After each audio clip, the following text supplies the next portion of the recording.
evening, we bring you the latest in the world of sports. I'm Paulo Del Rosario. And we give you the conversations you want to hear from your favorite sports icons and athletes. I'm Boom Gonzalez. Now tonight we hear from a UAP courtside alumna, Julia Vargas, as she shares her favorite moments in the collegiate ranks. But first, we break down the biggest day so far in the PVL with our friend, analyst Mela Tunay. Ooh, buckle up, sports fans. Let's get in the game.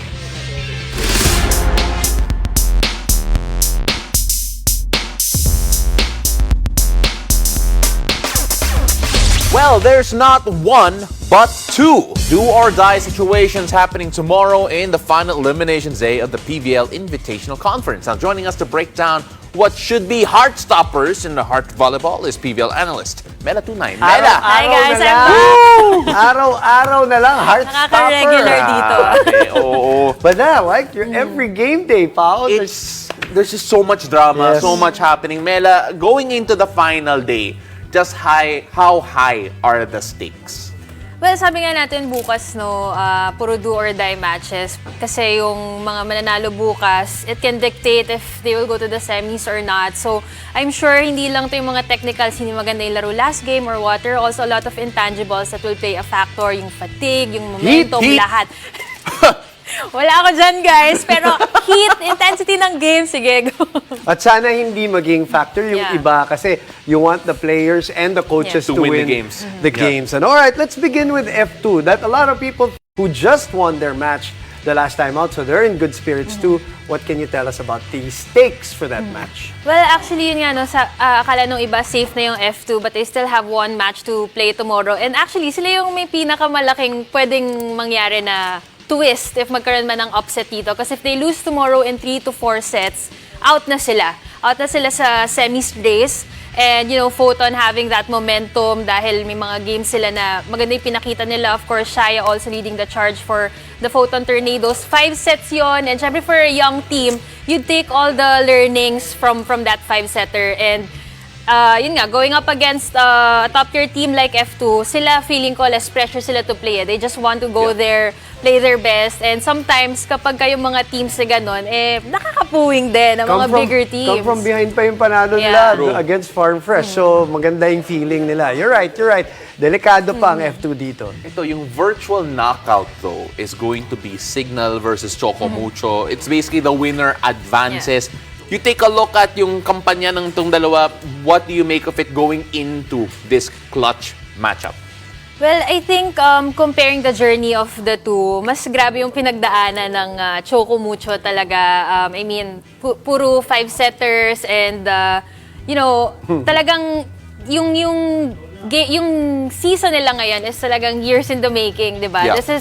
They have the best chance now to enter the semis since they started. So they really want it. They are under a new system. They have a go-to player. And I think, you know, take CC Rondina out of the picture, ang dami pa rin nag-improve sa team Correct. nila, I di ba? agree. Cherry Nunag is really, you know, playing consistent and even Yeah. Maddie Madayag. So I think, lahat tayo high regards kay CC, but still, it's really the team who's working hard. And even Dina Wong having a lot of improvements this conference. And yung Signal naman, medyo hindi kasing daming drama ng pinagdaanan ng Choco Mucho, but still they are you know, a team composed of so many veterans and former national team players, so they're always, you know, out there to bring an A game also. And they've been saying, even on the show here, Yeah. Pao, remember, they're celebrating their 10th anniversary. Yeah. And They they want want the to win a championship. They want to be back where the podium, while Choco Mucho wants to finally land in the podium. So maraming mga plot twists. But you also want to focus on the setter matchup. Why, Mela? Well, kasi sabi ko nga yung improvements nandyan. And I think looking at the two teams, yung material ng mga setters nandun eh. Caitlin Viray or Kat Tolentino, pag pinasok mo, grabe talaga yung improvement din ni Kate ngayon. Usapan niya noon Grabe. Sokmed, Yes, diba? yes. And, you know, looking at Caitlin, na kaya niya makipagsabayan sa mga clutch moments.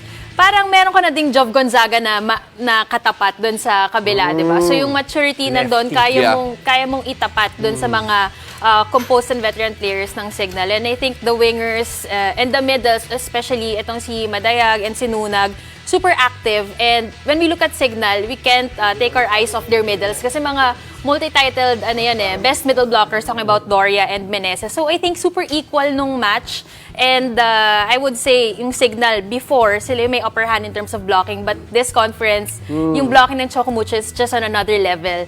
Diba? So I think, parang super equal talaga sila. It's gonna really fall under the hands of the setters kung paano nila utilize yung mga tao nila. And it'll be interesting to see also how Jov Gonzaga can figure out for Signal here. I think getting them to the next step, that's what Jov Gonzaga's there for. That's right. And then of course, kabila naman, the other game rather, PLDT versus Cheritigo, must win ulit. Again, so many must wins going into this one between PLDT and Cheritigo this time.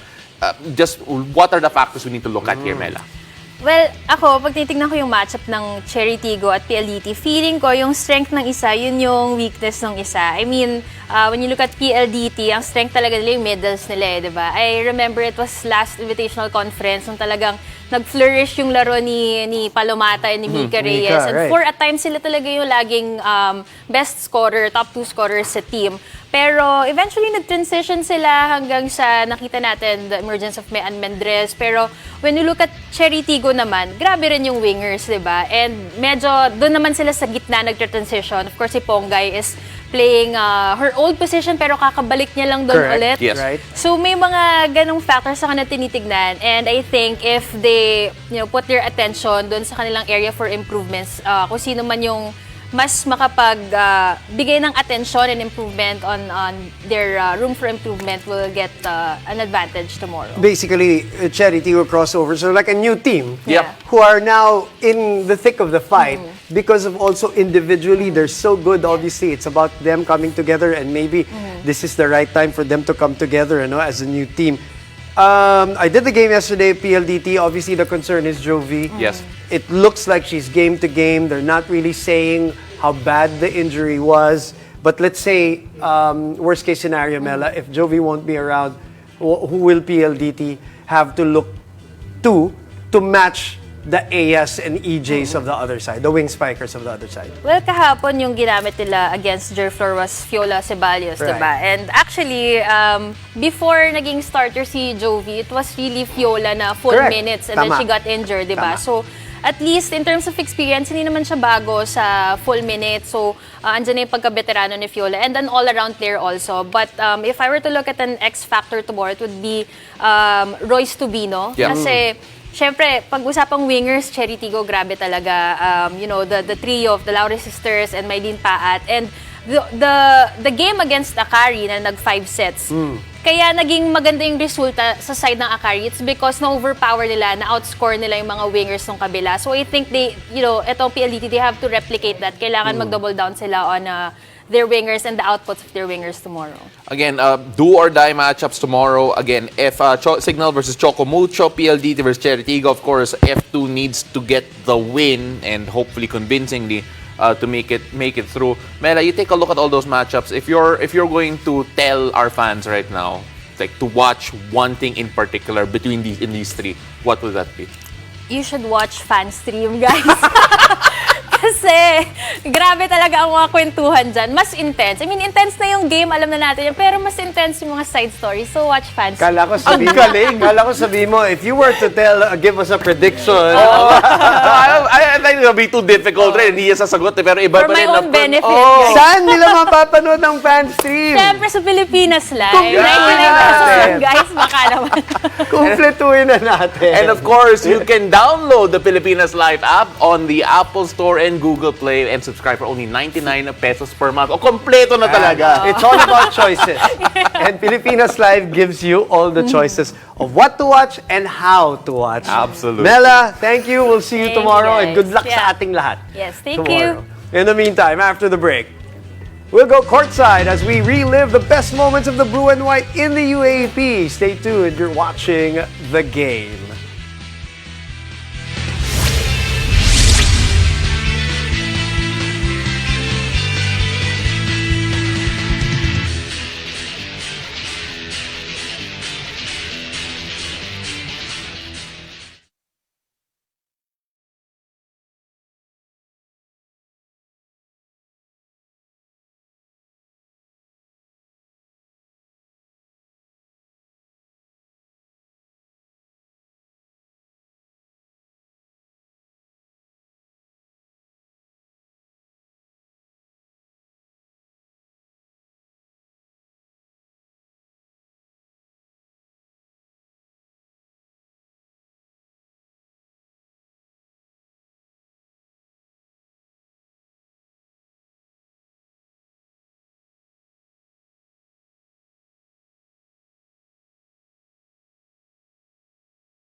Welcome back to the game. The search is ongoing for the next batch of correspondents who will fuel the future in UAP Season 86. Now, before we move on to another UAP season, let's relive the highlights from the Ateneo with UAP Season 84 and 85 correspondent. And now, PBA 3x3 insider Julia Vargas. Hello, welcome to the show. Hello, welcome back. Guys. Thank you for having me again. And congratulations for everything. Not just the 3x3 being a PBA insider, but of course the last 2 years have been so good. You've gone through the bubble. Yeah. You've gone through the pandemic season. You've gone through 2 championship runs. Tell us about some of your most favorite takeaways, Julia.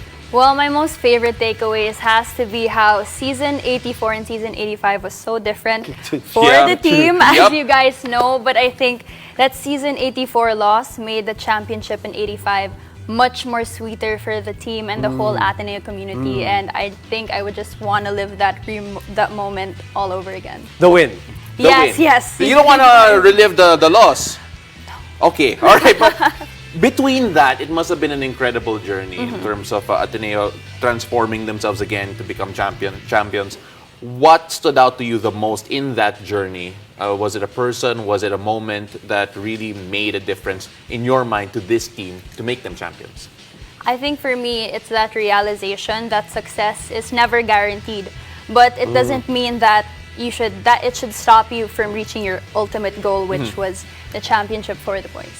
You know, I only mentioned the bubble and the pandemic because, Yeah.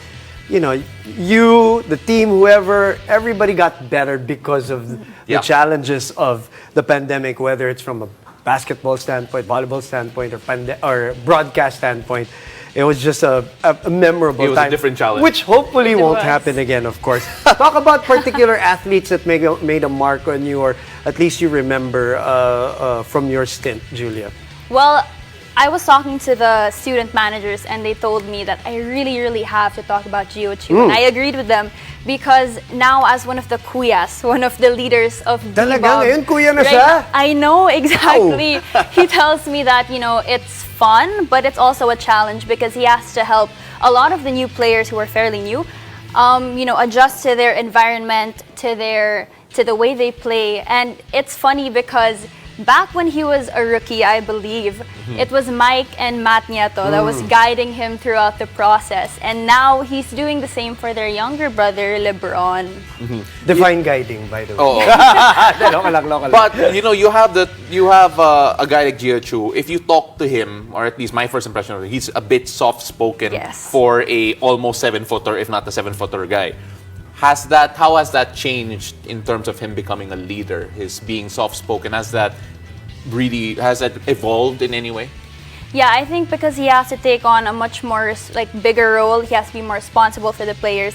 He really starts to show that he's ready to take on whatever challenges that may be thrown at him and how he can help the players improve all throughout come season 86. How about volleyball? I'm sure there's a volleyball player also Yep. that stood out because you did cover volleyball too. Oh yeah, definitely. So speaking of kuyas, one of the kuyas who had his last season, Abay Lienos, you know, he always makes sure that off the court, the team's able to, you know, bond and get to know each other more. Because on the court, I don't know if you guys noticed, sobrang kulit nila, as in like even between sets. But even off the court, they're even more makulit. So what they do is that they have this bonding process where before each game, they have to make sure to eat fried chicken. It has to be fried It has fried to be fried chicken. chicken. He made it Interesting. clear to me, fried chicken and nothing else. And I was like, okay, sige, pwede. It's a superstitions that the athletes Hey, if it always works. have. Yeah. If it works, Why it not? works. And it's such a, first of all, it's again, congratulations on the last 2 seasons. It was 2 seasons in a calendar year, which I could only imagine feels like a blur to you yet. Yes. So how's that experience been like? Well, moving to the 3x3, it's much more fast-paced. I was kind of shocked with how the whole process was. But I think because of my experience in the UAP, it definitely helped. But I still have a lot of room for improvement, which I'm really looking forward to. All right, we are looking, as we mentioned and as we've been talking about, for the new correspondents, the new batch of correspondents. What would be your word of advice to the newer ones? You were once in that, that Yes. place, in that seat. What would you tell them for the next generation of correspondents? Well, I think that growth is not linear, and there are so much unexpected things that can come up in the course of your life. So I think they have to learn how to really take risks and move past that fear of failure, because only then will they be able to, really accomplish and recognize that potential that they have. And that's what I learned from being a courtside. Wow! Boom! My goodness. Oh, we gotta end with that. We gotta end with that, Julia. So much. Well, you just encapsulated basically, your learnings, and I hope a lot of the next correspondents heard that and will take that to heart. It's good to see you again. Thank you. Yeah, we're very going to much. loop that. We're going to loop that, Coach. Congratulations. Thank you, guys. And be part of the family that will fuel the future as UAP Correspondent 86 or Season 86 correspondents. And here's how you can send in your applications. Hey guys, I'm Julia Vargas, your Season 84 and Season 85 correspondent for Ateneo, and I'm inviting you all to audition to become the next UAAP correspondent. I think that you should really go for it, because not only does it spark tremendous growth, but a lot of my favorite memories were made in the UAAP. And of course, it goes beyond than just reporting. You were given this once-in-a-lifetime opportunity to become a part of something much bigger than yourself. So if you are 18 to 23 years of age, are currently enrolled in a UAAP school, send in your latest CV and a 90-second video headshot introducing yourself and why you want to become a correspondent. Send this to UAAP at signaltv.com.ph on or before August 1, 2023. So shoot your shot, because who knows, we might be seeing you on the court sidelines. Malapit na yung August 1. Send in your applications. But for now, after the break, we'll talk about the latest achievements of our Pinoy athletes on the world stage, from pole vaulting to the Gilas girls and boys on the hard court. Stay tuned. You're watching The Game.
Welcome back to The Game. Pinoy pole vaulter EJ Obiena has done it again with a back-to-back gold medal finish. Obiena grabs his second Asian Athletics Championships title in a row after breaking his own record with a 5.91-meter jump. The undisputed Asian champion now looks ahead to a slew of tournaments leading up to the 19th Asian Games, which includes the World Athletics Championships in August. Well, the Tokyo Olympian wasn't the only Pinoy athlete to grab gold over the weekend, as the Gilas girls successfully finished a perfect run at the FIBA Under-16 Women's Asia Championships. The Philippines dominates their finals matchup versus Iran in an 83-60 blowout. Nevaeh Smith had the hot hand for the Filipinas as she scores 21 big points. Eva Fajardo chips in with 12 points and 9 dimes, while Ariel Star De Lao dropped a double-double with 10 points and 10 boards. With the win, the Gilas girls earned a Division A promotion, joining the likes of China, Japan, and Australia. And on the other side of the National Youth Basketball Program, the Gilas boys are looking to make their own mark at the Siaba Under-16 Asian Championship qualifiers. The national team's campaign starts today in Indonesia with 3 games scheduled in the single round-robin tournament.